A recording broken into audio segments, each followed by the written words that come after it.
Hello! At welcome ulit sa Kusina ni Mrs. O, and we're still doing dessert today. So for today, it's a non-alcoholic tiramisu. So tiramisu is an Italian dessert, no? So normally, they use actually some parang broas na version nila. But since, we're in the Philippines, ang gagamitin ko ay OTAP. So again, nabili ko lang to sa grocery.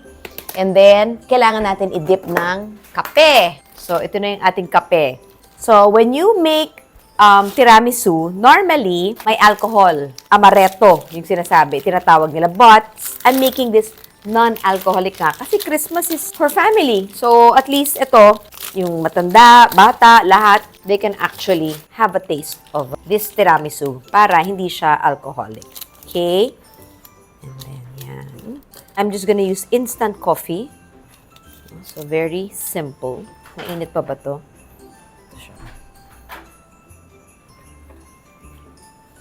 Ayan siya. And then, dito ko na rin imimix ang ating vanilla. So, ito naman, optional. But the vanilla kasi will just make it more maamoy, no? May fragrance siya. So, what if wala kayong vanilla? Okay lang. Maybe, you can put something pang pabango. Like, pwede orange rind. Yan. Okay. Yan ang una natin gagawin. Hot water to So, yan. So, normally, spongy yung ginagamit na broas. Pero ako, I wanted to use OTAP. It will have a very nice texture, no? Later on. Mga excited tumikim kasi matatamis ang ating niluluto. Tignan mo naman, nagsaseksihan! O, diba? Ang sexy! So, ngayon, ito lang. Gagawin ko lang siguro yung first layer. So, I'm gonna use this while we do the filling, no? Nililigpit lang ako ng konti. Napakadali lang ng recipe na ito. So, didip mo lang, quickly, mainit. Diyan siya. Yan. Aliw, di ba? You can use OTAP another way. Yan. Until mag-soften siya. Hindi ko siya talaga pinapatagal kasi gusto ko medyo may crispy pa siya after. So, mamaya it will have a very nice texture. So, what we will need is cream cheese for the proper texture. So, normally it's 1:1. So, if I'm using half a cup of cream cheese, I'll be using half a cup of cream. No? So, 1 cup is this. So, lalagay ko muna half a cup. Hindi ka na muna uubusin. Kasi, mababaw lang yung ating, hindi siya deep yung ating Pyrex. So, baka half cup is all we need. Normally, sa Italian, they use mascarpone cheese, no? But, of course, we are making what is available here. And then, sugar. So, I will be putting 4 tablespoons. 3, 4. I'm gonna add some vanilla. Probably half a teaspoon. So, just gonna mix it up. Come here. So, once ma-whip natin to, we're going to add the cream to give it some more body.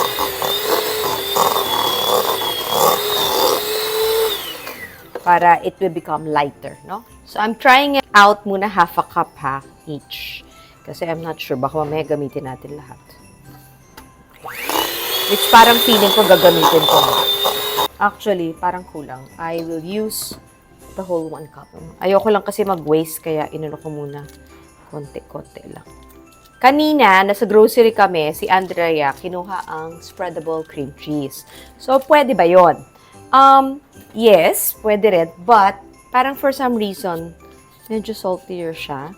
So, I still like using the bar, yung mga bar. Ito, yung naka-bar type. Yung para siyang nakabalot like butter.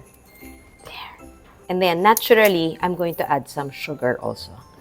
Okay? Kasi nga, you have to remember, hindi naman ako gumamit ng 3-in-1 coffee, no? So, it's going to be a little bit bitter.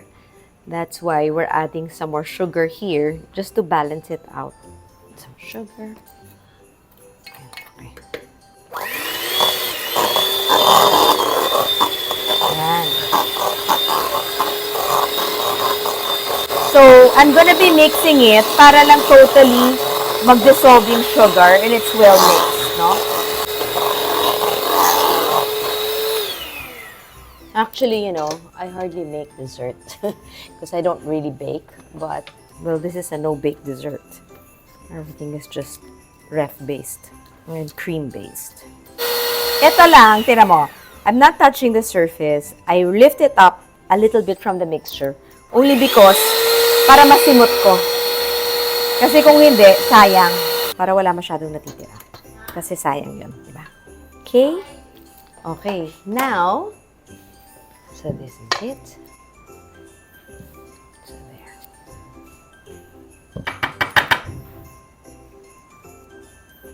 So we're just gonna spread it evenly. So I guess 2 layers ang magagawa ko. 2 layers of otap. Kasi nga, konti lang yung quantity.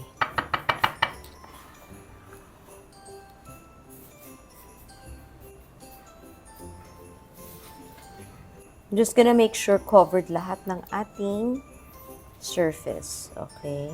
So this one, like kunyari, magpapasko na, you can actually do it the night before, di ba? Pero siguro Cadbury na lang para konti lang. So what I will do is, I will just shave it. Now, di ba? I will just shave it.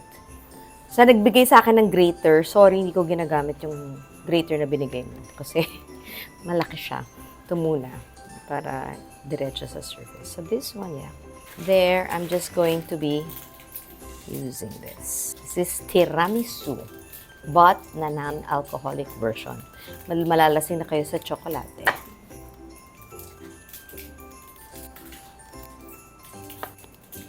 Very easy, di ba?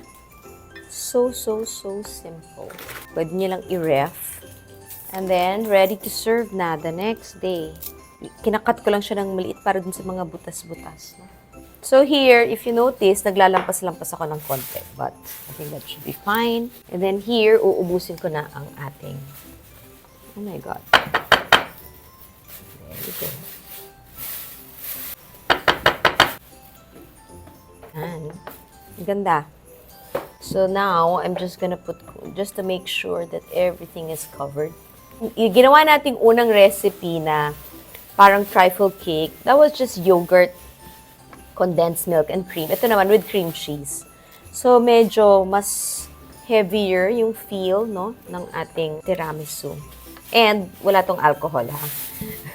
So, I'm not even sure if I can even call it tiramisu because there's no alcohol, but I will call it non-alcoholic. No alcohol tiramisu. And then everything I just bought from. This one naman, I'm just using flat tops kasi naubos na yung ano ko kanina. Ayan. Tapos lalagay nyo na lang sa ref. Tapos the next day or in a few hours, ready to eat na kayo. Diba? Tapos syempre, another option, kung pagod na kayo, is you just buy cocoa powder. Kasi normally, tiramisu is cocoa powder. There you go. There! So, we will ref this.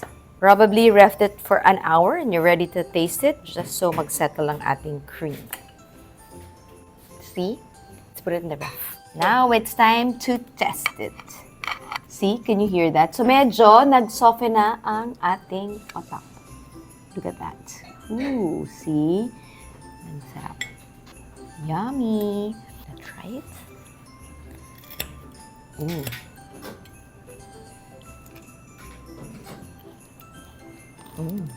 Sarap. Oh my God, sarap.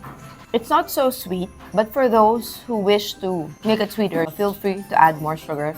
But personally, ayoko kasi if you saw kanina, the otap had so much sugar already.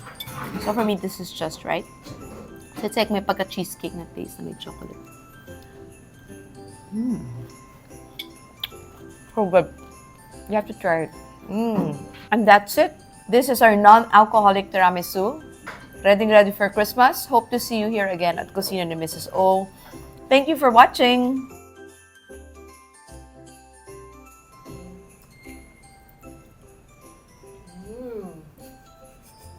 Yummy. Sarap, ma'am. Sarap mo. Talaga? Yes, ma'am. Sarap. Hindi ka nag-acting ah. Hindi, ma'am. Sure ka, hindi ka Sure. nag-acting ah. Hindi, ma'am. Kaya masarap. Masarap, ma'am. No filter. No, ma'am. No filter. No. Sarap talaga, ma'am. No, in English. Delicious. Yummy, yummy. Si Jessica ay galing sa barangay Flores. Yan, kakainin niya na yan. Tikman natin. Dapat big bite. Alam ko masarap talaga. Sarap. Masarap naman, ma'am. Ano to? Tiramisu, otap, Oh, tap. cream with cream cheese, Ricoa chocolate Cadbury, and cocoa powder. Tapos dinip ko sa coffee yung otap. Ang sarap.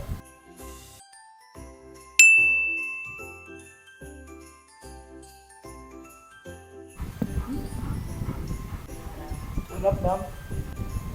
May iba palang way para gamitin yung otap. Gawin siyang tiramisu. At try nyo gawin, guys. Sobrang sarap po. Tiramisu hindi ibig sabihin tira-tira ha. Di ba yun yung slang ng Opo. tira-tira, tiramisu? Ito talaga yung tunay na dessert na tiramisu. Hindi yung slang na tira-tira. Sarap, guys.